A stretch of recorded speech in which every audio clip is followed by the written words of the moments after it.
Ya, selamat pagi teman-teman. Terima kasih untuk kehadirannya hari ini. Kita hari ini bertemu dalam proses untuk bisa belajar dan kemudian melakukan review ya. Untuk salah satu teknik di dalam penelitian kualitatif itu adalah konsepnya pengambilan data kualitatif online gitu. Nah, sebelumnya kita sudah belajar di kelas di pertemuan minggu lalu gitu itu tentang penyusunan draft wawancara, observasi dan dokumen. Hanya saja itu adalah settingannya yang on-site gitu. Nah, sekarang kita akan belajar untuk bisa mendalami bagaimana sih tata cara untuk kita bisa melakukan pengambilan data dalam settingan yang online gitu.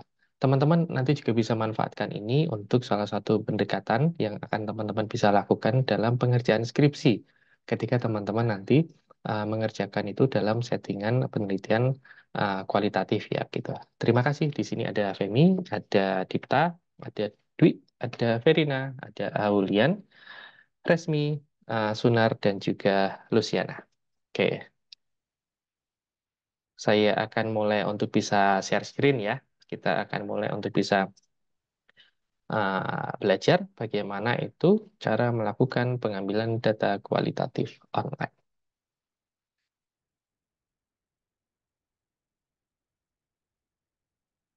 Oke, apakah sudah muncul teman-teman? Sudah, Pak. Oke, terima kasih feedbacknya. Nah, pengambilan data kualitatif online. Apa sih yang perlu kita ketahui? Bentar, saya akan mulai. Nah, dikenal dengan nama e-interview, teman-teman. E itu artinya kira-kira apa? Menurut gambaran teman-teman. E itu apa? Ada ide kah?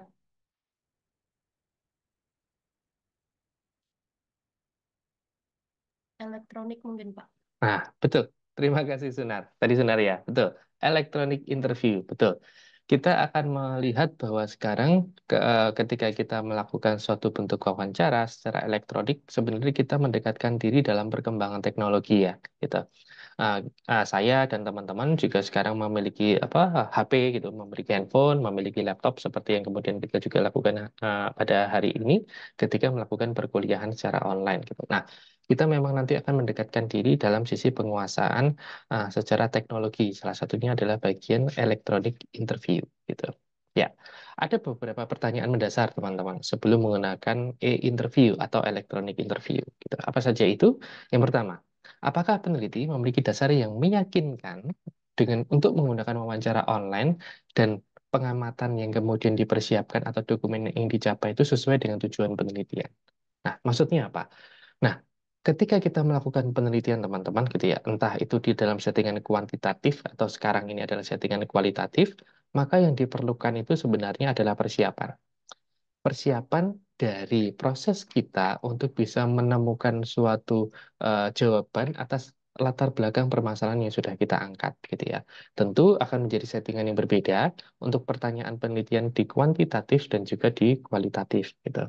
Nah, untuk hal ini, kita juga akan bisa mendeskripsikan bahwa apakah nanti ketika saya melakukan settingan penelitian online ini, itu sesuai dengan kebutuhan. Salah satunya apa? Contohnya adalah begini. Oh, ternyata orang-orang yang saya lakukan sebagai partisipan atau subjek wawancara saya itu berada di luar kota. Gitu. Atau tidak mudah untuk bisa dijangkau dalam waktu dan dalam jarak yang kemudian kita bisa eh, raih begitu ya di dalam batasan waktu tertentu gitu. Nah, itu juga bisa menjadi salah satu pertimbangan teman-teman melakukan wawancara juga secara online gitu. Apakah itu sesuai dengan tujuan? Nah, kembali lagi ke tujuan penelitian teman-teman apa? Apakah ruang lingkupnya itu ada di dalam satu daerah yang memang kita bisa jangkau kurang lebih 10 kilometer gitu kurang lebih ya. Atau memang jaraknya itu mungkin harus 100 kilo atau mungkin harus 1000 kilo. Kalau 1000 kilo kita sekarang ada di Bali, otomatis kan harus keluar Bali ya gitu. Nah, ketika itu yang pada akhirnya bisa pertimbangkan, maka menggunakan electronic interview atau e-interview ini bisa menjadi salah satu bagian dari pertimbangan. Kembali ya teman-teman, kita perlu menjawab tujuan penelitian. Dan electronic interview ini adalah salah satu bagian cara menjawab tujuan penelitian kita, cara pengambilan datanya. Gitu. Nah, itu yang pertama. Yang kedua, apakah pemikirannya selaras dengan metodologi? dari penelitian, masalah penelitian, tujuan, dan juga pertanyaan. Nah, ini juga bisa membuat kita terbuka, gitu. Apakah sebenarnya yang kemudian kita lakukan itu settingannya adalah settingan ruang lingkup lokasi yang luas atau sempit, gitu. Kita ketahui kalau misalkan sekarang penggunaan teknologi dengan focus group discussion misalnya atau FGD gitu ya. Nah, kita bisa bertemu nih di kelas, kita bisa bertemu dengan apa partisipan di dalam lingkungan tertentu begitu ya, dan kita bisa kemudian memberikan apa bentuk wawancara atau bentuk pengambilan data langsung ketika bertemu dengan mereka. Misalnya kalau kemarin teman-teman mungkin ada apa pengalaman untuk datang ke Gianyar gitu ya, untuk berada di sana untuk melakukan beberapa kegiatan yang berkaitan dengan pekerjaan di sisi pendidikan anak berkebutuhan khusus ya gitu. Nah, itu ketika kondisinya adalah hanya di Gianyar, maka kita bisa onsite langsung datang ke sana. Tapi bagaimana ketika perusahaan ini memiliki beberapa tempat, tidak hanya di Gianyar, tapi sepertinya juga ada yang di NTT dan NTB ya, kalau tidak salah begitu. Nah, maka kita perlu mempertimbangkan apakah fokus group discussion yang kemudian kita lakukan, kita kumpulkan dalam bentuk Google Meet atau Zoom seperti ini. Nah, ini salah satu contoh dan pertimbangannya teman-teman untuk kita bisa menggunakan elektronik interview. Nah, lah, kemudian yang ketiga, apakah peneliti menjelaskan wawancara online dipilih untuk menyelidiki fenomena dunia nyata dan fenomena dunia maya? Oke, perkembangan teknologi sekarang dikenal dengan perkembangan sisi dunia maya ya. Artinya apa? Dunia yang sebenarnya adalah tidak real, tidak bisa bertemu dengan langsung, tetapi pertemuan langsung itu sekarang digantikan dengan adanya kemampuan real time dari handphone, dari laptop, atau dari piranti elektronik lain yang menyebabkan kita meskipun pisah jarak, meskipun pisah waktu, tapi masih minimal bisa bertemu wajah dan mendengarkan suara. Gitu. Nah, inilah yang disebut teman-teman bahwa ada perkembangan nih, fenomenanya ada di dunia maya dan atau dunia nyata. Contoh yang kemudian bisa saya berikan adalah gini. Adakah di sini yang tidak memiliki Instagram? Punya semua ya. Ada yang memiliki Friendster? Ada yang tahu nggak Friendster? Apa itu Pak Ray? Saya Ah, kurang tahu sih Pak. Friendster itu sebenarnya adalah salah satu aplikasi yang dibuat gitu ya untuk jejaring pertemanan. Friendster itu sebenarnya ada sebelum adanya Facebook gitu. Nah, mungkin berarti teman-teman tidak punya ya. Nah, saya pun juga tidak punya. Hal yang pertama yang saya punya sebenarnya adalah Facebook dan kemudian Instagram. Nah, ini teman-teman. Sekarang kita banyak untuk bisa mengetahui bahwa terjadi beberapa fenomena-fenomena baru ketika orang itu melakukan apa ya? Self disclosure atau keterbukaan diri atau curhat begitu ya.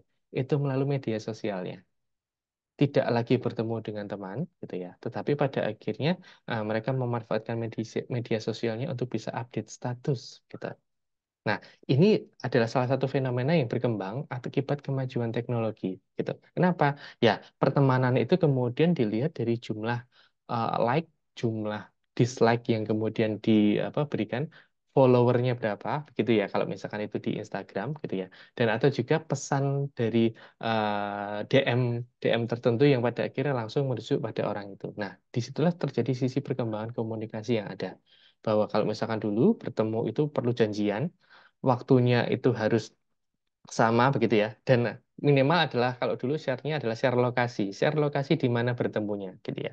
Nah, kalau misalkan sekarang adalah nama Instagrammu apa gitu. Kalau misalkan dulu sekali saya kemudian mengingat selalu ditanya tapi saya tidak pernah bisa menjawab, pin BB-mu berapa gitu, karena saya tidak memutuskan untuk tidak memiliki BlackBerry gitu ya gitu. Nah, itu juga adalah salah satu bagian teman-teman bahwa ternyata relasi kita dalam keseharian itu mengikuti perkembangan teknologi. Nah, itu yang bisa saya jelaskan sebagai salah satu contoh untuk pernyataan dan arahan di nomor 3 ini gitu.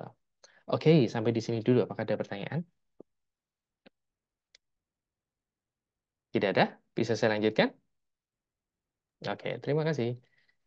Ya, peneliti kualitatif yang sukses. Nah, kalau tadi adalah pertimbangan, bagaimana kita menggunakan pendekatan kualitatif dengan sisi bahwa kita akan menggunakan electronic interview begitu ya. Nah, sekarang peneliti kualitatif yang sukses itu bagaimana? Berarti ini adalah settingannya baik online maupun onsite ya, gitu. Yang pertama, berhasil menggunakan kualitas terbaik pada saat wawancara, menunjukkan empati, rasa hormat, dan memberikan rasa percaya pada partisipan. Nah, ingat teman-teman, ketika kita mengambil data, dan data itu adalah data kualitatif, data wawancara, begitu ya. Nah, kita itu pada dasarnya baru pertama kali bertemu dengan subjek atau partisipan kita. Tentu kita perlu berkenalan dulu dengan mereka, gitu ya. Perlu mereka untuk bisa merasa aman dulu, merasa nyaman dulu, gitu ya.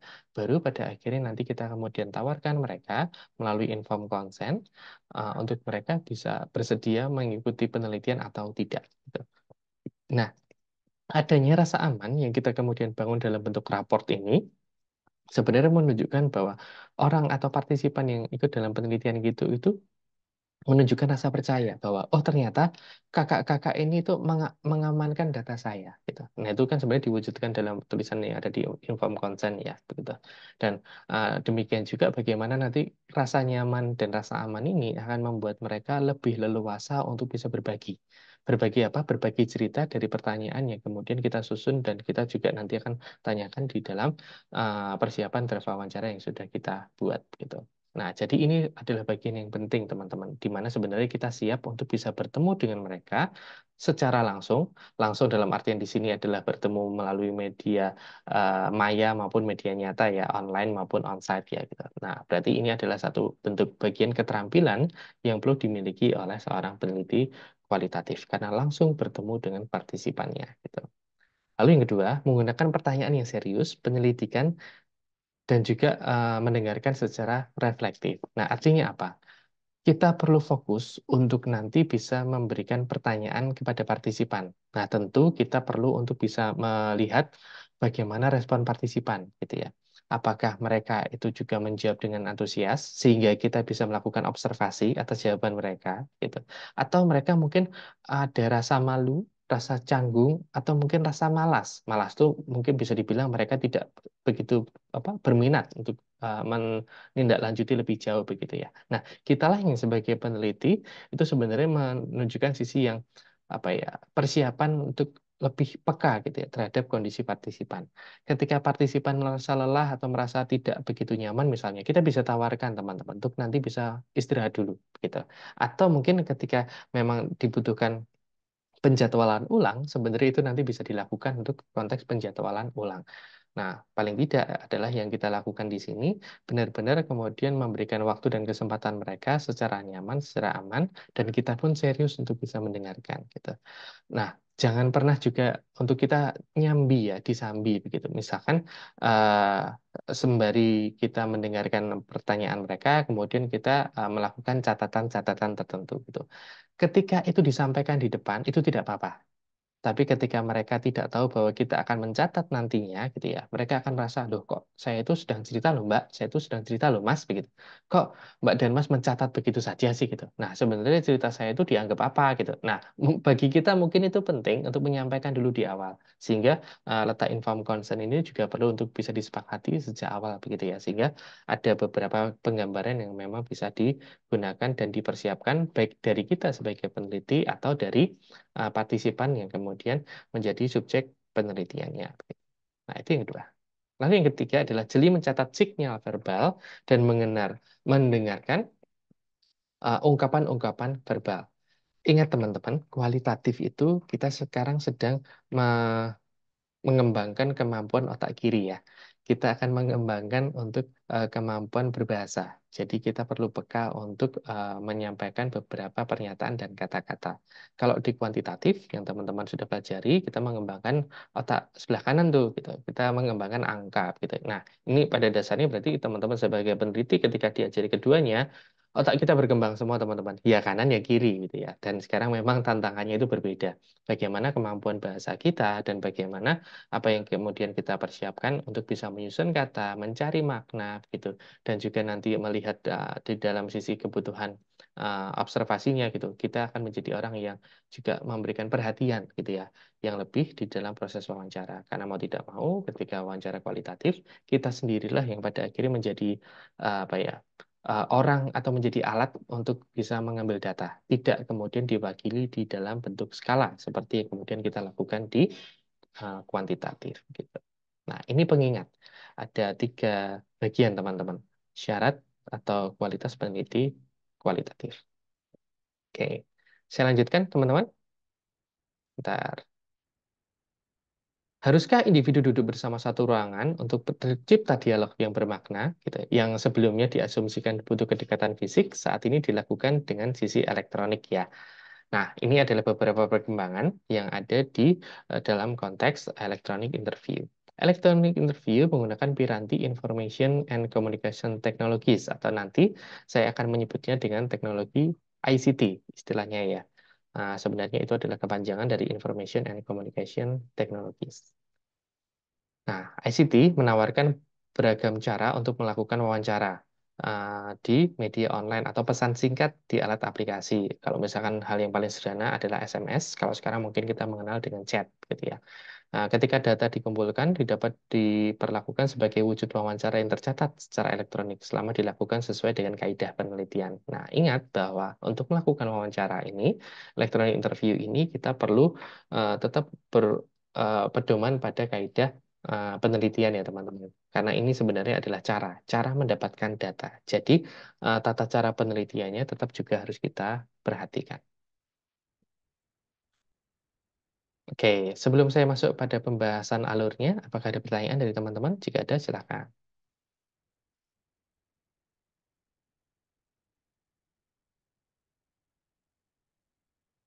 Saya minum dulu ya.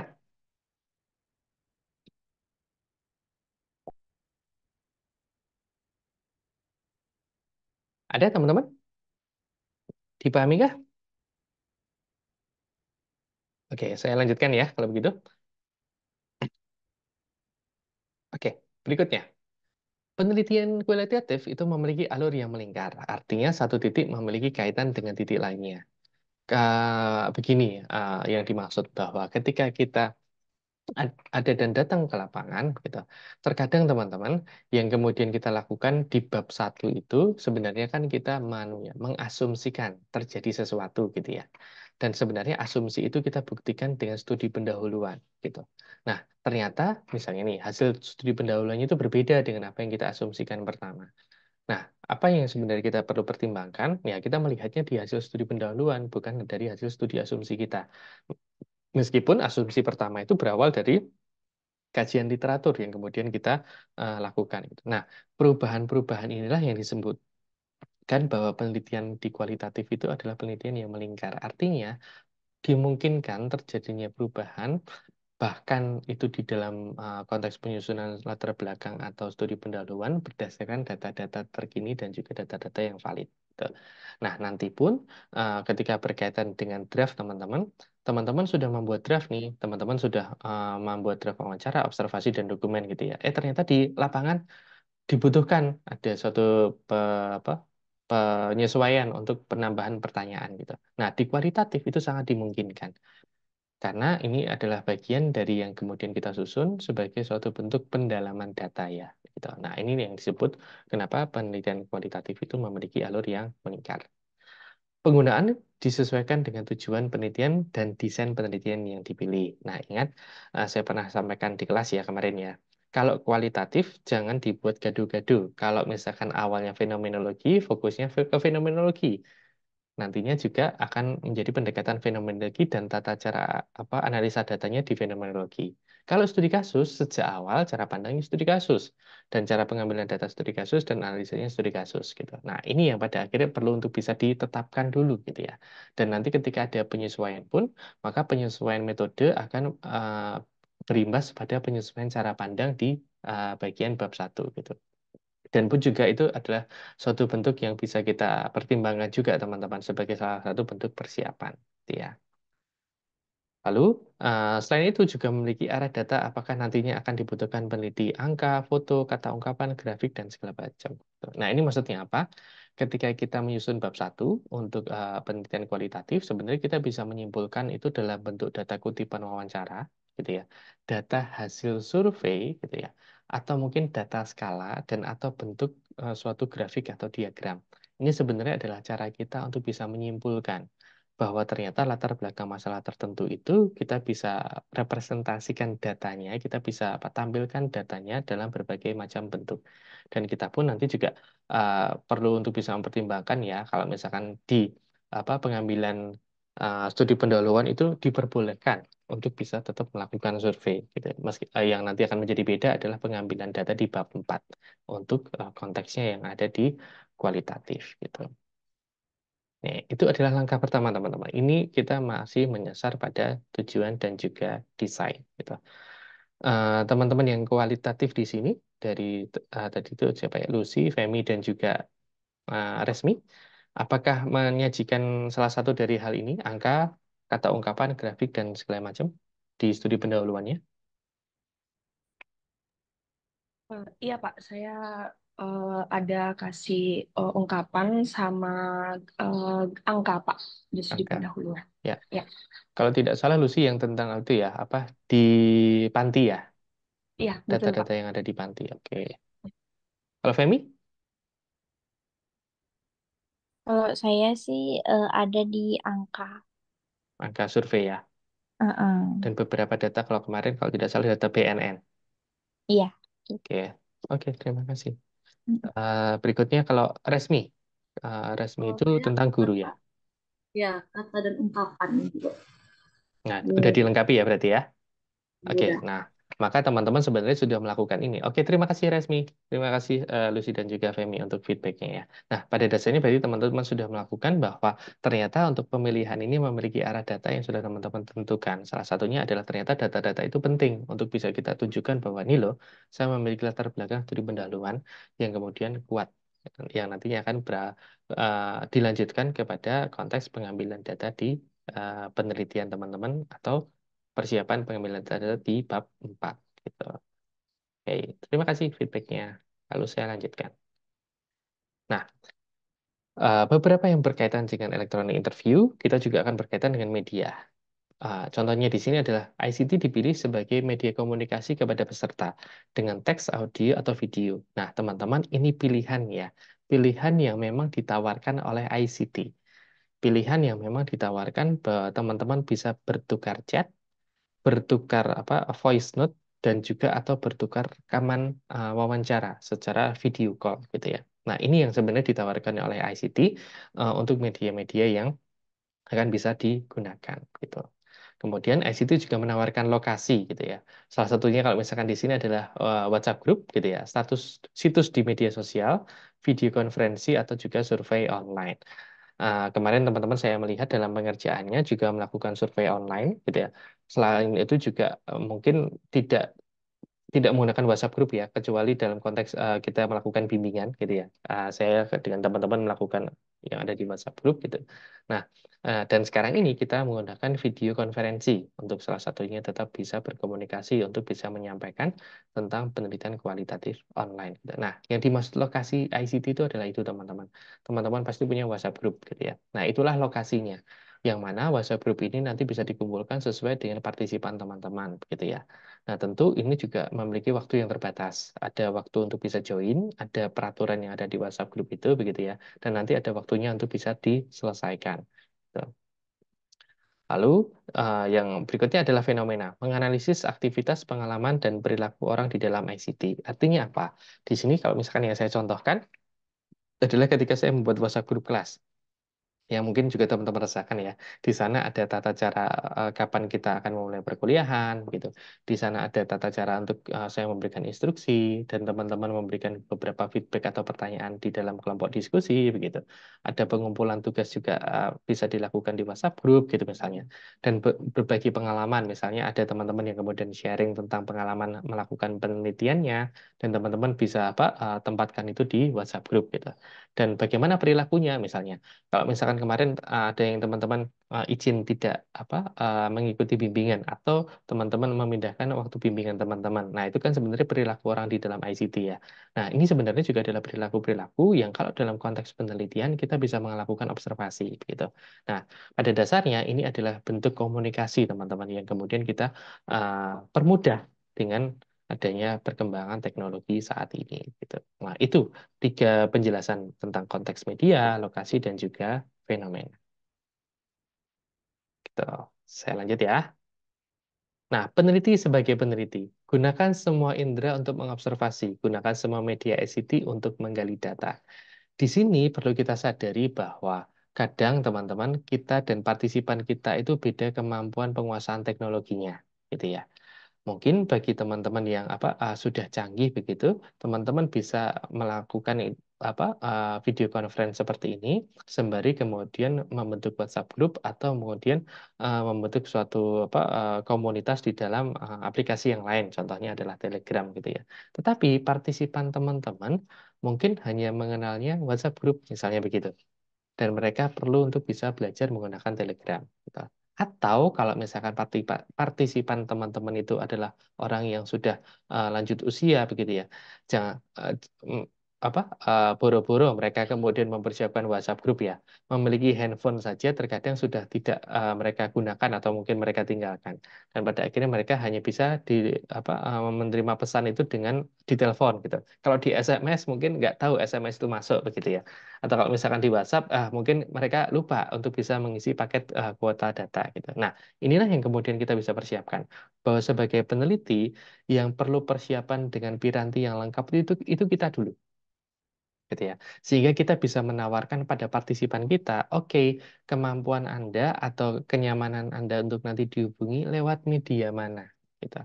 Sehingga itu adalah pilihan juga untuk partisipan. Sehingga minimal adalah kita sudah menguasainya, teman-teman. Karena ini sebenarnya adalah salah satu bagian bagaimana kita bisa mengambil data, dan data yang kemudian kita gunakan itu memang sesuai dengan kebutuhan kita. Begitu ya. Nah, lalu pertanyaan yang berikutnya adalah menggali data dengan kedalaman seperti apa? Seberapa dalam sih gitu? Kedalaman tergantung tujuan penelitiannya. Ingat di 5 pendekatan kualitatif yang sudah kita pelajari di kelas ya. Ada naratif, ada fenomenologi, ada uh, grounded teori, studi kasus, dan juga etnografi. Nah, kedalaman seperti apa? Maka itu tergantung dari sisi pendekatan kualitatif yang kemudian kita pilih. Gitu. Nah, oke, saya lanjutkan teman-teman. Nah, bagaimana sistem wawancaranya? Tetap ya, tentu ada draft wawancara sebagai panduan. Jadi, baik teman-teman mau melakukan ini secara on-site, bertemu langsung, maupun online dengan electronic interview, yang perlu harus tetap dipersiapkan adalah draft. Draft wawancara. Yang mana draft wawancara itu nanti bisa teman-teman kembangkan menjadi draft observasi dan draft dokumen. Gitu. Karena yang paling penting di sini adalah apa yang akan kita lakukan untuk bisa mengambil data, kan begitu. Maka pertama kali yang perlu harus muncul adalah draft wawancaranya.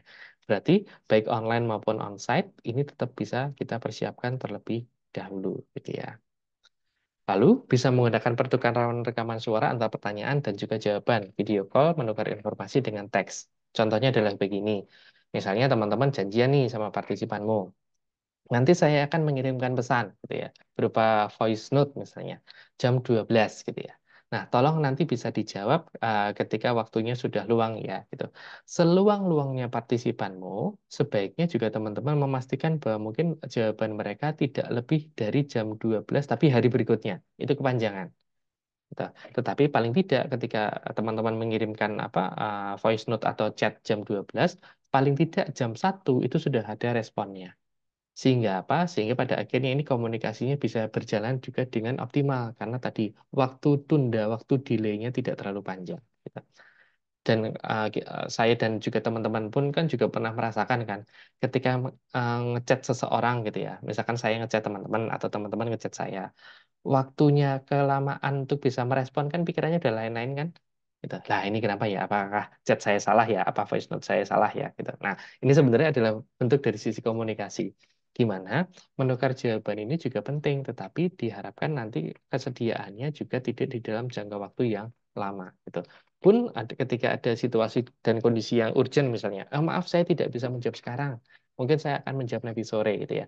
Selama itu sudah dikomunikasikan aman gitu. Tetapi kalau tiba-tiba kadang jawabnya sore, kadang jawabnya malam, kadang jawabnya pagi, kadang nggak jawab, nah itu kan tidak sesuai dengan sisi kesepakatan yang sudah kita lakukan di dalam informed consent gitu. Jadi tetap ada tata cara dan waktunya teman-teman untuk proses saling menjawab ini gitu ya. Lalu, nah bagaimana memilih teknologinya? Oh iya, ini ternyata ada tipsnya. Saya sudah tuliskan di sini gitu. Pilih yang partisipan sudah familiar gitu. Jangan kita ya, gitu, tetapi pilih yang partisipan sudah mampu dan sudah familiar menggunakan. Sehingga pada dasarnya kita perlu menguasainya lebih dulu gitu. Yang pertama. Lalu yang kedua, pilih partisipan yang merasa nyaman. Wah, saya nyamannya ketemu langsung, Kak. Gitu. Wah, berarti elektronik interview-nya tidak digunakan. Wah, saya nyamannya nanti setelah saya selesai bekerja, Kak. Gitu misalnya. Oh, berarti teman-teman perlu men-setting nih. Ketika mereka selesai bekerja itu jam berapa. Gitu. Wah, saya nyamannya nanti dengan menggunakan chat dulu saja ya, Kak. Ya, video call-nya misalnya besok pagi. Gitu. Nah, ini juga adalah bagian dari komunikasi antara kita dengan partisipan, teman-teman. Gitu. Jadi memang fokusnya adalah ke partisipan. Nah, sebaik-baiknya apa yang digunakan partisipan, kita perlu bisa menggunakan sisi ICT-nya dulu ya, gitu. Jangan sampai ketika kita tidak bisa menggunakan ICT-nya, gitu, kita akan jadi kesulitan nanti. Dan kalau memang teman-teman atau saya merasa kesulitan, boleh nanti ditawarkan kepada partisipannya lagi, gitu ya. Wah, ternyata kalau misalkan saya pakai Zoom, saya itu kesulitan gitu, karena itu perlu untuk bisa berbayar. Kalau misalkan menggunakan Google Meet saja gimana? Gitu. Nah, itu contohnya. Bahwa oh ternyata ada beberapa aplikasi yang bisa kita gunakan karena kefamiliaran kita juga dan karena itu kita bisa komunikasikan gitu. Jadi paling tidak partisipan bisa nyaman, kita pun juga nyaman gitu ya. Jangan juga nanti itu bisa menjadi paksaan buat kita untuk bisa kita menggunakan. Gitu. Nah itu poin yang kedua. Oh ya, misalnya nih partisipan kudet kurang update gitu ya dengan WhatsApp group, gunakan SMS. Beda media tapi kan fungsinya sebenarnya sama gitu ya untuk bentuk merekam data. Kalau memang partisipanmu bisanya menggunakan Telegram misalnya, ya udah kita menyesuaikan ke sisi Telegram gitu. Banyak kok sebenarnya aplikasi untuk chat ya, tetapi yang sehari-hari kita temui kan biasanya adalah WhatsApp dan juga Telegram gitu. Nah ini tipsnya teman-teman untuk bisa memilih teknologinya. Kemudian, nah, nonverbal dengan video gitu. Nah, ada teman-teman yang akan melakukan ini wawancaranya dengan menggunakan video.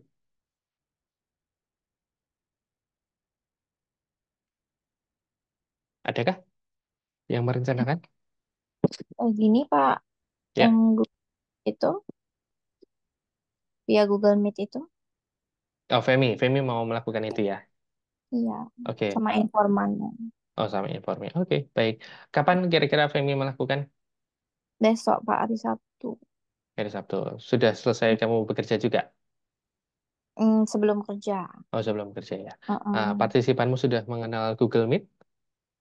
Sudah. Oke. Ya, ya. Mm-mm. Nah, pertimbangan juga Femi dan juga teman-teman kalau misalkan mau melakukan apa dengan pertemuan online ya, pastikan bahwa nanti waktunya mencukupi. Karena terkadang ketika kita menggunakan Google Meet atau Zoom gitu ya, ada batasan waktunya gitu ya. Tapi memang untuk melakukan wawancara online itu bisa dilakukan 30 sampai 45 menit sih gitu. Sama seperti wawancara pada umumnya ya. Satu sesi itu kan 30 sampai 45 menit saja gitu. Nah, itu nanti silakan dipertimbangkan juga ya untuk sisi persiapannya, Femi dan juga teman-teman ketika mengambil data dengan menggunakan video gitu. Oke, terima kasih Femi untuk feedbacknya ya. Baik Pak. Nah, nih tipsnya untuk memilih teknologi dengan menggunakan video, perhatikan berapa lama waktu respon antara pertanyaan dan jawaban. Seperti tadi, kita ngechatnya kapan, ngeresponnya kapan, itu juga diperhatikan. Kita ngirim voice note-nya kapan, dikirim baliknya kapan, gitu. Nah, lebih mudah sih memang melalui video call ya, karena kita langsung real time gitu ya, orangnya langsung ada di depan dalam waktu dan juga tempat waktu yang sama dan tempat yang berbeda ya. Tetapi paling tidak kan responnya itu kemudian segera gitu. Nah, ini yang perlu diperhatikan. Dinamika volume suara ketika menjawab. Nah, ini salah satu bentuk observasi teman-teman. Kalau teman-teman menggunakan sisi video. Jadi tadi ya, saya kemudian menyampaikan bahwa dalam inform consent teman-teman itu perlu untuk bisa menyampaikan bahwa minta izin untuk nanti bisa direkam gitu. Karena dalam perekaman itu upayakan suaranya terdengar dengan jelas gitu ya. Dan artinya respon mereka juga bisa kita dengar juga dengan optimal gitu. Karena kalau misalkan seperti yang teman-teman lakukan di sini, ketika membuka kamera begitu kan, nah saya kan bisa melihat nih bagaimana respon teman-teman, apakah sekiranya bingung dengan penjelasan saya atau bisa memahami penjelasan saya. Nah itu kan saya juga bisa melihat dalam respon verbal teman-teman. Sama, teman-teman juga bisa manfaatkan demikian ketika nanti menggunakan video sebagai bentuk komunikasi dalam melakukan wawancara gitu ya. Nah, itu diperhatikan. Lalu yang ketiga adalah ekspresi wajah, kontak mata atau pandangan, gerakan tubuh dan juga postur. Nah, di sini saya mempertimbangkan mungkin terjadi apa batasan ya teman-teman. Karena yang bisa kita lihat kalau misalkan kita menggunakan video conference adalah wajah, kita tidak bisa melihat anggota tubuh yang lain. Nah, kecuali nih di setting bahwa mereka kemudian wawancaranya dalam jarak yang jauh gitu. Nah, tapi itu nanti juga ada tantangan. Kalau jarak yang jauh itu kan suaranya juga mereka harus teriak-teriak ya gitu.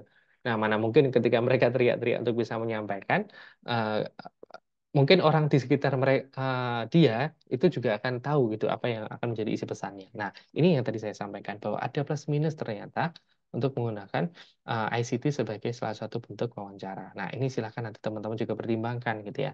Untuk prosesnya akan seperti apa dan data observasi dan dokumen seperti apa yang nanti bisa mendukung gitu. Nah, silahkan nanti bisa menjadi pertimbangan. Oke, ya, sini saya berlanjut ke pemilihan sampel. Pemilihan partisipan dengan purposive sampling. Secara umum, kualitatif pemilihannya adalah purposive sampling. Karena kita memilih berdasarkan kriteria partisipan. Gitu ya. Ini sama seperti di eksperimen pada dasarnya. Tetapi kalau di eksperimen itu kan ada jenis sampel yang kemudian lebih beragam. Ada yang random sampling dan segala macam gitu ya. Nah, kalau yang untuk kualitatif, kita akan mengarahkan kebanyakan di purposive sampling. Nah, ingat kembali ya materi sebelumnya tentang sampling di penelitian kualitatif yang sudah saya share di Google Classroom. Silahkan nanti teman-teman bisa baca lebih lanjut. Gitu. Nah, berikutnya, rekrutmen partisipan dapat dilakukan secara online dengan memberikan informasi link pendaftaran sesuai dengan kriteria partisipan atau kriteria sampel. Ini yang perlu untuk kita bisa sampaikan di awal, teman-teman, saat kita mengambil data di studi pendahuluan. Jadi, kita tentukan kriterianya dulu. Ya. Nah, begitu mereka nanti masuk di dalam partisipan penelitian, baru diberikan inform konsennya. Atau sejak awal sudah dilakukan informasi untuk kriteria dan inform consent. Itu boleh, gitu ya. Dan ini nanti juga ada diskusi apakah nanti inform consent harus tanda tangan gitu ya. Nah, kita akan bahas di slide-slide berikutnya ya. Nah, tetapi paling tidak rekrutmen partisipan ini kita bisa manfaatkan perkembangan teknologi. Salah satunya adalah menggunakan Google Form gitu ya. Tetapi informasinya adalah tentang kriteria partisipan, perkenalan diri teman-teman sebagai peneliti, kemudian kriteria partisipan yang dibutuhkan untuk ikut dalam penelitian, dan kemudian diakhiri dengan informed consent. Baru kemudian mereka mengisi beberapa data diri atau penskalaan ketika memang itu digunakan di bagian bab 1 gitu ya. Tapi untuk proses wawancara di bab 4, nah tentu itu adalah suatu proses yang berbeda, tidak lagi menggunakan sisi skala. Gitu. Oke. Oke, isu etik. Nah, oh iya, ini yang tadi saya sampaikan. Apakah informed consent tanpa tanda tangan partisipan gitu? Tidak perlu tanda tangan. Kalau teman-teman nanti memang melakukan wawancara, teman-teman bisa melakukan chat di WhatsApp gitu ya, atau mungkin Telegram, dan kemudian bacakan isi informed consent-nya dengan telepon, kemudian direkam. Nah, hasil jawaban ya itu adalah tanda tangan mereka, atau hasil jawaban chat iya itu adalah informasi bahwa mereka sudah membaca dan memahami inform consent gitu. Jadi teman-teman bisa mengirimkan berkas inform consent itu melalui soft copy-nya, itu boleh, atau kemudian tadi direkam ya dengan menggunakan telepon, itu boleh, atau mereka diminta untuk mengisi Google Form di mana teman-teman memberikan link gitu ya di mana bisa membaca inform consent, kemudian mereka menjawab iya saya setuju untuk bisa mengikuti gitu ya. Nah itu sudah adalah bagian dari penandatanganan atau kesediaan mereka untuk bisa mengikuti penelitian dan mereka sudah mengisi informed consent gitu. Jadi kita memang memanfaatkan teknologi. Kumpulkan transkripnya atau rekam percakapannya. Ini sebagai bentuk lampiran teman-teman bahwa mereka sudah setuju untuk bisa menandatangani atau mengikuti sesuai dengan apa yang diperjanjikan di bagian informed consent. Gitu. Itu isu etik yang pertama. Oke. Apa yang perlu dipersiapkan gitu. Tadi ya teman-teman, pelajari dan pahami platform ICT-nya. Apa sih media-media yang akan teman-teman gunakan? Tadi Femi akan menggunakan Google Meet gitu ya, dan teman-teman yang lain mungkin juga akan menggunakan chat begitu ya. Nah, pelajari bagaimana cara teman-teman untuk bisa menggunakan itu. Apakah teman-teman kesulitan atau tidak? Gitu. Saya pun ketika misalkan contoh ini memfasilitasi teman-teman dalam bentuk Zoom gitu ya, saya perlu untuk bisa belajar dulu. Oh, ini menu-menu Zoom-nya itu buat apa ya? Gitu. Sehingga ketika nanti dalam pelaksanaannya, saya sudah lebih terampil dalam menggunakannya. Nah, teman-teman pun bisa menggunakan di dalam tujuan hal yang sama. Gitu. Tipsnya, apa yang perlu dipersiapkan adalah begini. Pikirkan pertanyaan yang mendorong partisipan menjawab secara tertulis dengan tepat dan lengkap. Jadi tolong hindari pertanyaan-pertanyaan teman-teman yang nanti jawabannya tertutup, ya dan tidak. Gitu ya, hindari. Tapi teman-teman juga bisa memberikan support kepada mereka untuk teman-teman bisa melakukan probing atau melakukan upaya untuk bisa menemukan jawaban lebih lanjut gitu ya. Sehingga pertanyaan itu bisa menjadi dari satu pertanyaan bisa berkembang menjadi beberapa bentuk jawaban sesuai dengan yang dibutuhkan. Terkadang teman-teman kita tuh sudah menyusun draft wawancara begitu ya. Bisa jadi pertanyaan nomor satu dari yang teman-teman susun itu sekaligus menjawab pertanyaan nomor tiga dari teman-teman. Itu bisa. Dan itu tidak masalah gitu ya, karena yang saya pertimbangkan sih itu menjadi salah satu keterbukaan ya dari partisipan bahwa mereka langsung menjawab sesuai dengan apa yang dibutuhkan gitu ya. Lalu yang kedua adalah, nah ini juga persiapan dalam pembuatan observasi dan juga dokumen. Pikirkan sebenarnya data seperti apa yang dibutuhkan, gambar, suara, dan segala macam. Karena partisipan adalah sumber datanya. Nah inilah yang saya sebutkan, teman-teman perlu mempersiapkan dulu draft wawancara, draft observasi, dan dokumen agar ketika teman-teman datang ke lapangan, amunisi teman-teman itu sudah cukup gitu ya. Sehingga ketika melakukan observasi sudah langsung bisa dilakukan, untuk menanyakan dokumen teman-teman bisa langsung on the spot bertanya di sana gitu. Pun nanti ketika informasi dari informan maupun informasi dari partisipan ada yang berbeda dan mereka memiliki bentuk dokumen lain yang bisa teman-teman pertimbangkan untuk dipakai, loh berarti kan itu idenya dari partisipan gitu ya untuk bisa membantu teman-teman melengkapi data dokumen gitu. Nah, jadi ini yang saya maksudkan. Kita perlu melakukan persiapan gitu. Oke, sampai di sini apakah ada pertanyaan sebelum saya masuk ke materi berikutnya, positif dan negatifnya electronic interview. Adakah? Saya boleh bertanya nggak, Pak? Silakan, silakan. Resmi, Tadi kan silakan. hanya ya untuk rekaman kayak rekaman voice note atau rekaman inform consent itu kan direkam. Nah Ya, itu kalau dilampir itu di skripsi itu dilampirkan di mananya? Kan itu ada rekaman-rekaman gitu kan. Kalau oke. biasanya kalau kita eh, ada foto gitu kan. Tapi Ya, kalau yang ini rekaman itu bentuknya gimana? Dalam bentuk file sendiri atau gimana? oke. Oke, terima kasih Resmi. Ya, teman-teman nanti bisa mengumpulkan beberapa format rekaman dan atau baik rekaman suara, gambar dan juga audio ya gitu. Nah, nanti teman-teman bisa membuat Google Drive.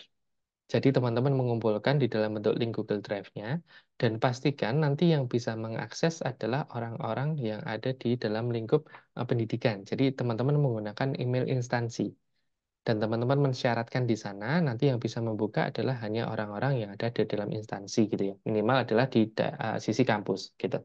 Untuk apa? Di sini juga untuk bisa membatasi bahwa ternyata privacy dari partisipanmu itu hanya untuk kepentingan akademik kan begitu. Tidak bisa diakses oleh email-email yang bukan email akademik atau email kampus gitu. Jadi silakan nanti teman-teman ketika menguploadnya pun pakai email Undira ya gitu. Sehingga nanti bisa dilakukan pembatasan. Nah, ini link ini nantilah yang bisa dituliskan di dalam skripsi atau lampiran teman-teman gitu. Sehingga nanti bisa diakses. Pastikan itu bisa dibuka ya gitu. Dan pastikan itu memang nanti bisa ditelaah lebih lanjut. Nah, bagaimana ketika ada orang umum ingin membuka file dari teman-teman? Biasanya kalau file itu tidak bisa terbuka, teman-teman kan nanti akan dapat email tuh. Ada yang mengakses nih dan ada minta ada permintaan untuk bisa membuka data gitu. Nah, biarkan mereka mengirim email dulu pada teman-teman. Nah, ketika teman-teman sudah izinkan, maka teman-teman bisa memberikan akses. Tapi kalau misalkan tidak diizinkan, kan berarti mereka tidak bisa membuka akses dari data-data pribadi dari partisipan teman-teman. Gitu. Begitu kurang lebih resmi. Yang kemudian memang teman-teman bisa lakukan untuk bisa share data di lampirannya. Baik, Pak. Terima kasih. Oke, sama-sama. Yang lain ada, silakan. Kok dari saya, Pak, Yuk, silahkan. em, voice note-nya tuh memang harus dikirim lewat Google Drive ya, Pak? Ya, kurang lebih sama, Femi. Jadi memang bisa diupload. Jadi nanti silahkan Femi dan juga teman-teman itu jadi membuat apa ya, di Google Drive itu membuat folder tersendiri gitu ya. Satu adalah folder tentang voice note-nya, satu folder tentang adalah mungkin apa apa isi dari screenshot chatnya begitu misalnya, dan satu folder Mhm. lagi adalah untuk rekaman videonya begitu. Ya, memang perlu untuk bisa dikirim, Femi. Iya, Pak. Oke, ini sebenarnya juga adalah kelengkapan lampiran ya teman-teman ya, gitu. Sehingga ketika memang itu bisa diakses, bisa kemudian dibuka, data kita sebenarnya jadinya valid itu, karena bisa dicek recheck. Gitu. Oke, ada lagi? Belum? Oke, saya lanjutkan ya. Teman-teman, apa sisi keuntungan dari electronic interview? Gitu. Yang pertama adalah melakukan interaksi langsung atau real time, dan kita bisa melakukan raport sebelum melakukan wawancara, dan kemungkinan melakukan probing dengan menggunakan media yang beragam. Karena biasanya nih kalau wawancara onsite itu kan probingnya langsung pada saat itu ya gitu.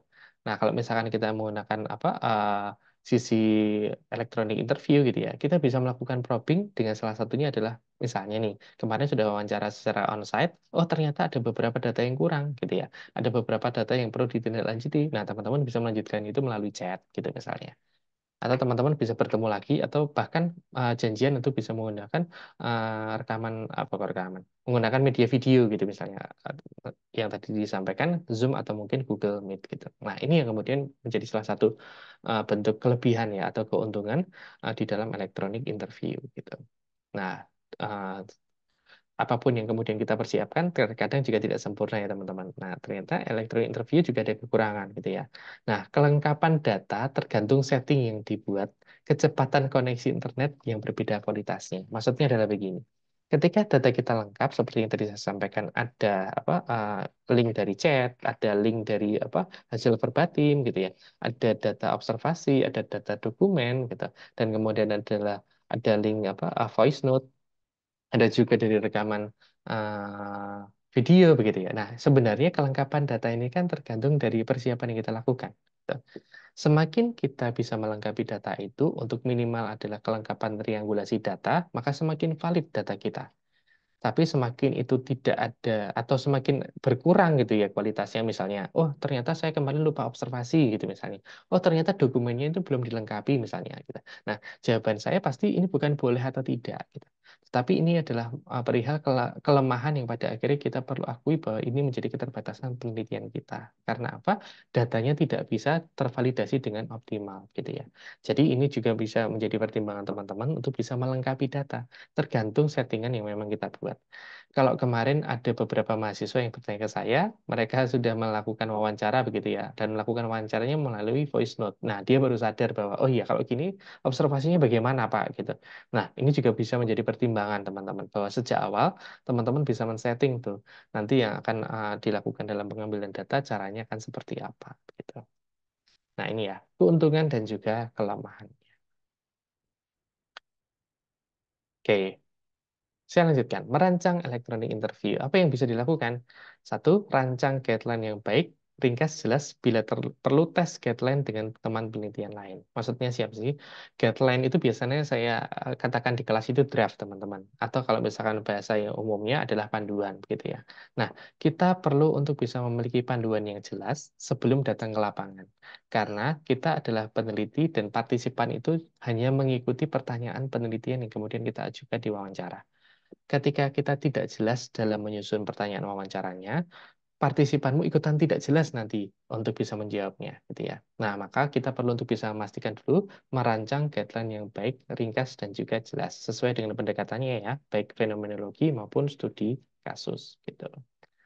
Lalu yang kedua, koordinasikan platform yang nyaman dan familiar. Nah, tadi Resmi, Lucy dan juga Femi sudah menyampaikan partisipanmu bisa menggunakan voice note. Partisipanmu bisa bertemu langsung dengan menggunakan pertemuan langsung di onsite gitu ya. Terus juga ditambahkan dengan konteks chat gitu. Nah, tadi Femi juga menyampaikan partisipanmu bisa menggunakan Google Meet gitu ya untuk nanti bisa bertemu. Nah, inilah yang pada akhir juga bisa kita komunikasikan terlebih dahulu. Koordinasikan dulu nyamannya seperti apa. Sehingga nanti janjian secara waktunya kita bisa menyesuaikan kembali gitu ya. Nah, teman-teman, ketika mereka memang mengganti jadwal karena kegiatan mereka, saya pikir juga itu menjadi pertimbangan kita untuk bisa mengubah ya settingan wawancaranya dan maaf, settingan waktu pelaksanaannya. Dan pun ternyata ketika teman-teman yang mengubah itu juga tidak apa-apa. Artinya kan di sini kita sama-sama belajar ya untuk bisa tetap berkomitmen dan juga konsisten. Pun nanti ada suatu hal yang berbeda, dalam pelaksanaannya ya kita nanti bisa menyesuaikan. Selama itu dikoordinasikan, menurut saya itu masih dalam batas-batas normal dan juga batas-batas kewajaran gitu. Nah, tentukan waktu wawancara yang cocok, pagi, siang, atau malam. Dan lokasi yang mendukung, nyaman, tidak ada orang lain yang menginterupsi gitu. Nah, saya biasanya menyarankan teman-teman melakukan proses wawancara itu pagi ya, pagi sampai siang. Gitu, karena kondisi kita masih fit, kondisi kita masih prima, tapi kita juga perlu memperhatikan bahwa terkadang partisipan itu kalau di pagi hari sekolah atau mungkin juga bekerja gitu. Jadi pastikan bahwa ini nanti koordinasi dalam secara waktu juga tetap mengamankan diri teman-teman dan juga menyamankan partisipan. Nah, waktu pas di antara keduanya itu kapan? Memang ini perlu dikomunikasikan. Dan lokasi mendukung dan nyaman ini artinya adalah ya, kalau seperti yang kita lakukan hari ini teman-teman misalnya. Saya ada di satu ruangan gitu ya, dan teman-teman ada di ruangan masing-masing yang kemudian bebas dari gangguan, minimal adalah bebas dari suara-suara bising gitu ya. Atau orang yang mondar-mandir di belakang kita gitu ya, sehingga kita juga masih bisa tetap fokus. Nah, ini pun nanti juga bisa dikomunikasikan kepada partisipan teman-teman gitu. Sehingga mereka pun men-setting dirinya nyaman dengan lokasi yang mereka pilih, kita pun juga nyaman men-setting dengan lokasi sesuai dengan pilihan kita gitu ya. Nah, itu poin ketiga. Lalu yang keempat adalah capturing what is said, expression, and behave. Nah, artinya adalah menggunakan berbagai tools untuk merekam di gadget. Bisa jadi rekaman suara, bisa jadi screenshot, bisa jadi rekaman video. Artinya inilah yang tadi saya sampaikan bahwa ketika teman-teman mereka menggunakan video, izinlah untuk bisa merekam selama satu masa teman-teman melakukan wawancara, gitu ya. Sehingga teman-teman bisa melihat tuh ekspresi mereka seperti apa dan bagaimana cara mereka untuk bisa menyampaikan apakah intonasinya itu nada suaranya tinggi atau kemudian rendah dan apakah ada penekanan-penekanan tertentu ketika mereka bisa menyampaikan pertanyaan dari jawaban yang mereka berikan begitu ya. Nah, pastikan pula catatan ini nanti juga jadi backup. Tetap dalam jalur guideline wawancara ya. Artinya dari panduan wawancara atau draft wawancara itu tetap menjadi arahan buat kita untuk nanti bisa membuat pendataan yang kita gunakan itu tetap lengkap gitu. Itu yang keempat. Lalu yang kelima, rata-rata waktu adalah 20-30 menit. Pastikan responden atau partisipanmu bersedia untuk diwawancara 20-30 menit. Lebih dari itu kelamaan, kurang dari itu biasanya belum ada data yang kemudian bisa diambil. Gitu ya. Pun kalau misalkan teman-teman ingin melanjutkan, biasanya satu sesi itu kan 45 menit. Jadi memang paling lama nanti 45 menit. Bagaimana kalau misalkan nanti dia ingin melanjutkan, bisa jadi teman-teman nanti pertimbangkan dulu untuk bisa memberikan jeda sejenak. Gitu ya. Setelah nanti mungkin dilanjutkan di waktu berikutnya, di hari yang sama, atau mungkin di hari yang berbeda. Gitu. Nah, ini sebenarnya juga untuk bisa menjaga agar motivasi dan juga energi dari teman-teman dan juga partisipan tetap bisa terjaga. Tidak terlalu lama, tapi juga tidak terlalu sebentar. Yang disarankan adalah rata-rata 20-30 menit. Itu waktu efektif dan efisiennya. Begitu. Oke, ini beberapa sumber data online, teman-teman. Yang satu adalah berbasis teks, yang kemudian yang berikutnya adalah berbasis audio, foto, dan juga video. Berbasis teks itu bisa grup WhatsApp atau Telegram. Lalu text-based FGD atau grup di WA atau WhatsApp grup gitu ya, atau grup di Telegram, itu bisa. Facebook Group, survei terbuka online, dan juga email. Nah, kita biasa melakukan sesuatu dengan email kan. Kalau penugasan saya pun, teman-teman mengumpulkan itu dengan email. Sebenarnya beberapa sumber data online berdasarkan uh, teks gitu ya. Nah, kalau yang sekarang berdasarkan audio atau video, itu adalah online interview, bisa video call, Google Meet, atau Zoom. Kita sekarang menggunakan Zoom ya, begitu. Lalu foto kegiatan, foto profil, dan juga foto kejadian. Gitu. Nah, teman-teman nanti bisa membedakan ya, foto kegiatan teman-teman melakukan wawancara, dan foto data wawancara itu beda. Kalau foto kegiatan teman-teman melakukan wawancara adalah foto ketika teman-teman melakukan proses wawancaranya. Itu berarti oke, teman-teman melakukan wawancara kan begitu. Tapi kalau foto dokumen yang dimaksudkan untuk data wawancara adalah misalnya ya kita menyesuaikan pertanyaan dari wawancara teman-teman apa, terus kemudian didukung oleh data dokumen apa yang sudah disampaikan oleh partisipanmu. Gitu. Nah, tolong nanti itu bisa dibedakan. Tuh. Contohnya kalau misalkan resmi kemarin tentang guru les gitu ya. Berarti dokumennya adalah bagaimana data mereka memang terdata menjadi guru les tertentu gitu di lembaga bimbingan belajar tertentu gitu ya. Terus ketika Lucy itu di anak-anak panti gitu. Berarti dokumen yang diperlukan adalah memang mereka benar anggota panti di tempat di mana Lucy mengambil data. Dan kalau misalkan Femi kan ini kasus konteksnya adalah mantan pengguna narkoba ya. Berarti tempat di mana sebenarnya mereka sekarang sedang menjadi anggota atau tempat di mana mereka direhabilitasi. Nah, itu adalah dokumen-dokumen yang diperlukan untuk bisa menunjang data, bukan dokumen kegiatan. Dan yang terakhir adalah rekaman video, bisa dari laptop, HP, maupun sisi YouTube. YouTube maksudnya apa? Ini adalah kegiatan-kegiatan yang memang dilakukan, yang pada akhirnya mereka rekam dan bisa disaksikan gitu ya. Dan mereka kemudian menyediakan itu di apa itu namanya media sosial pribadi mereka. Nah, itu juga bisa digunakan teman-teman. Atau kalau tadi saya di depan kan disampaikan ada Facebook dan juga Instagram ya gitu. Itu bisa menjadi salah satu bagian yang di capture atau yang diambil gambarnya ketika mereka mengupload status atau mengupload kegiatan yang sesuai dengan tujuan penelitian teman-teman. Tuh. Tuh. Nah, kita sudah masuk dalam sesi terakhir ya, Q&A. Bagaimana teknik triangulasi jika online gitu?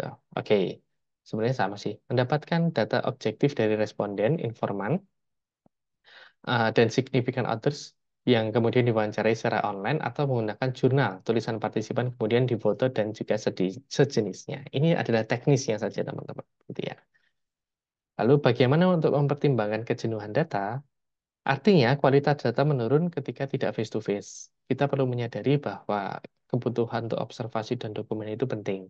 Tapi kita juga melihat kadang ada keterbatasan secara jarak dan waktu ya. Gitu. Jadi ini adalah salah satu bentuk pertimbangan, di mana kita tetap bisa mengupayakan pengambilan data on-site maupun juga online. Gitu. Nah, berikutnya, jika pengambilan data awal offline, lalu saat ini online, apakah bisa dilanjutkan selanjutnya dengan online? Kira-kira jawabannya apa? Jadi teman-teman. Sebelumnya online nih, sebelumnya onsite nih gitu. Lalu saat ini online. Apakah selanjutnya bisa dilakukan dengan online saja? Tuh. Kira-kira jawabannya apa? Apakah bisa? Bisa. Ya bisa ya. Ya, bisa. Ingat penjelasan metode yang baru bahwa offline ini adalah caranya saja, gitu ya. Bahwa pengambilan data selama kita tidak mengubah draft wawancara dan segala macam itu tetap bisa dilakukan dengan cara yang berbeda. Bagaimana jika menggunakan WhatsApp group untuk FGD gitu ya? Nah, partisipan bisa saling melihat jawabannya. Bagaimana jika tidak saling mengaruhi, maka ada cara yang bisa dilakukan dengan admin menyampaikan pertanyaan, lalu jawaban partisipan itu direkam atau kemudian dipisah. Nah, kita bisa melihat bahwa kadang kita punya WhatsApp group, tapi chatnya personal. Gitu ya. Kita punya link Zoom, tapi nanti dibagi menjadi breakout room. Gitu ya. Nah, ini yang kemudian bisa dilakukan untuk salah satu bagian yang akan kita gunakan untuk proses melakukan wawancara gitu teman-teman untuk konteksnya di FGD gitu. Oke. Lalu apakah metodenya berubah ketika online ataupun offline? Oke, menurut teman-teman jawabannya metodenya berubahkah ketika online maupun offline? Berubah nggak kira-kira? Jawabannya semua langkah dan metode desainnya tetap gitu ya. Hanya saja cara mencari datanya yang berbeda. Itu jadi artinya tidak apa-apa. Gitu ya. Fenomenologi tetap akan jadi fenomenologi, studi kasus akan jadi tetap studi kasus, tidak akan mengubah apapun, bahkan tidak akan mengubah tujuan penelitian, tidak. Ini adalah cara mendapatkan data. Apakah bisa wawancara lebih dari 30 menit? 20-30 menit adalah waktu yang efektif. Maka durasi lebih lama dari 20-30 menit adalah sesuai dengan kesepakatan peneliti dengan partisipan, seperti yang saya sampaikan tadi. Tapi sesepakat-sepakatnya pun, lihat juga ya, apakah partisipan teman-teman sudah kelelahan. Dan saya juga mengingatkan, apakah teman-teman juga sudah kelelahan? Kalau teman-teman sudah merasa kelelahan gitu ya, teman-teman bisa kemudian memberikan jeda dulu dan pada akhirnya melanjutkan di waktu berikutnya di hari yang sama. Gitu. Atau mungkin di waktu yang berbeda, itu tidak masalah. Gitu. Karena ini adalah bagian juga kita sama-sama manusia ya, kita tahu batasan kita seberapa. Gitu. Oke teman-teman, oh ternyata sudah selesai. Ini saya ambil dari 2 buku. Yang pertama adalah dari bukunya Salmons, Qualitative Online Interviews, dan juga dari Lapton, Doing Fieldwork in a Pandemic Setting. Gitu. Oke, sampai di sini. Apakah ada pertanyaan? Silahkan jika ada. Saya stop share ya. Apakah ada pertanyaan, teman-teman? Silahkan jika ada.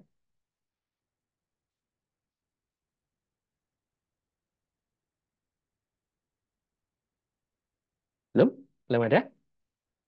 Oke, saya akan share ke teman-teman sekarang satu video ya, yang nanti akan bisa menjadi pelengkap dari materi belajar kita hari ini tentang pengambilan data kualitatif online. Semoga video ini nanti bisa menjadi rangkuman atas apa yang kemudian kita lakukan di hari ini.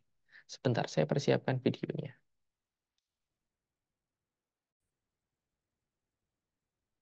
Oke, maaf tadi saya terlempar. Ternyata sinyalnya mengajak jalan-jalan.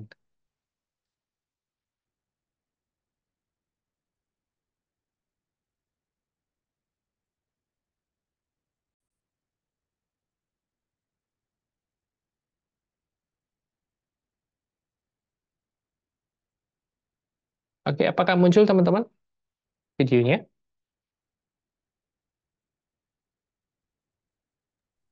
Muncul, Pak. Sudah ya? Oke, silahkan teman-teman perhatikan. Ini video singkat kurang lebih 4,5 menit. Silahkan diperhatikan.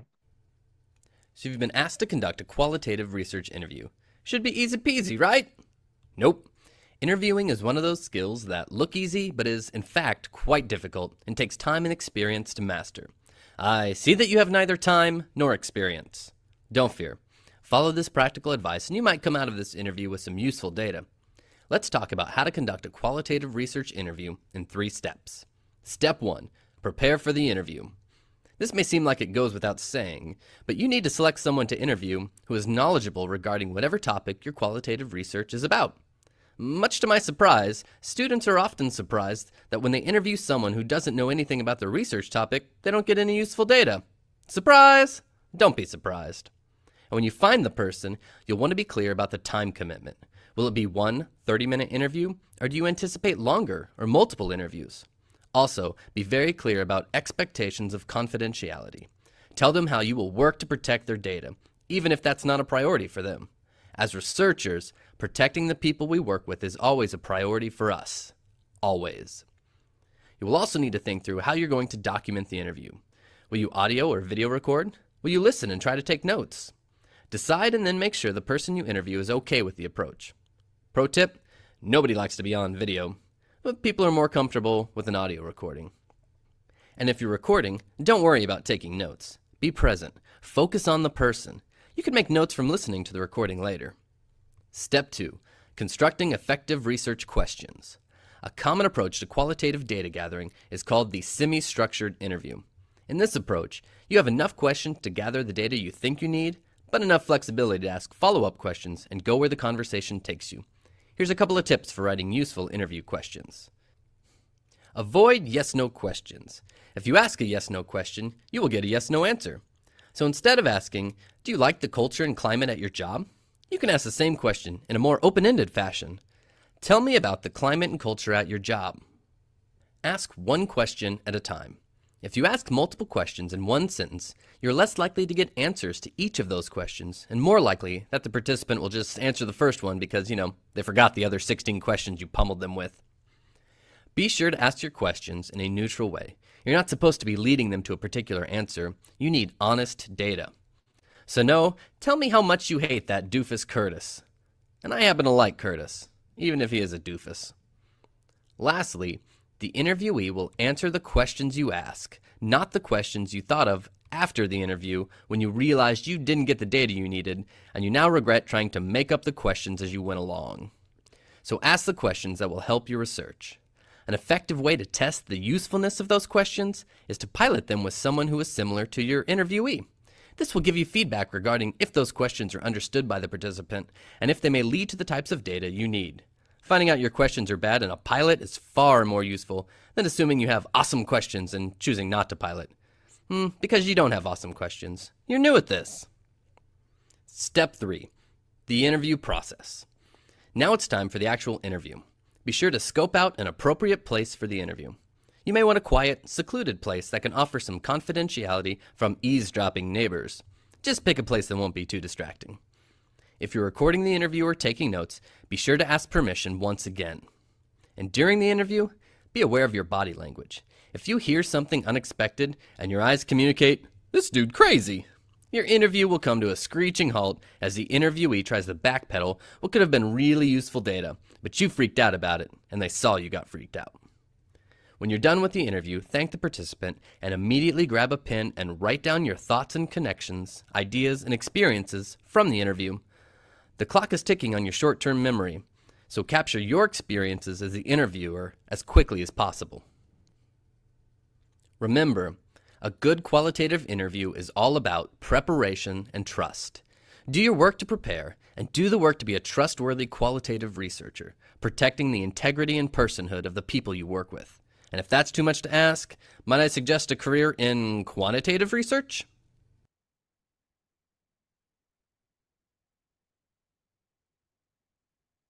Oke, teman-teman. Nah, itu tadi adalah review ya, bagaimana menjadi seorang peneliti kualitatif yang pada akhirnya kita bisa memanfaatkan teknologi gitu ya sekarang ini, dan kita juga bisa menggunakan teknologi itu untuk membantu kita mempermudah mengambil data, tetapi memang tetap ada persiapan yang harus dilakukan ya, tidak kemudian persiapan yang kemudian sembarangan gitu. Kita tetap menjadi seorang peneliti yang profesional, peneliti yang juga sesuai dengan kaidah-kaidah keilmuan gitu. Oke, sampai di sini. Apakah ada pertanyaan? Silakan jika ada.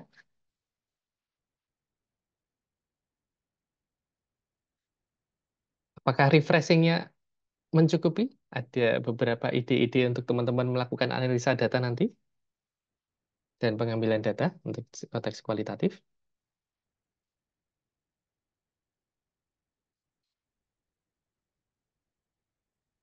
Sudah siap ya? Sudah siap menjadi peneliti-peneliti profesional ya? Oke, teman-teman. Nah, kalau begitu, pertemuan hari ini selesai ya.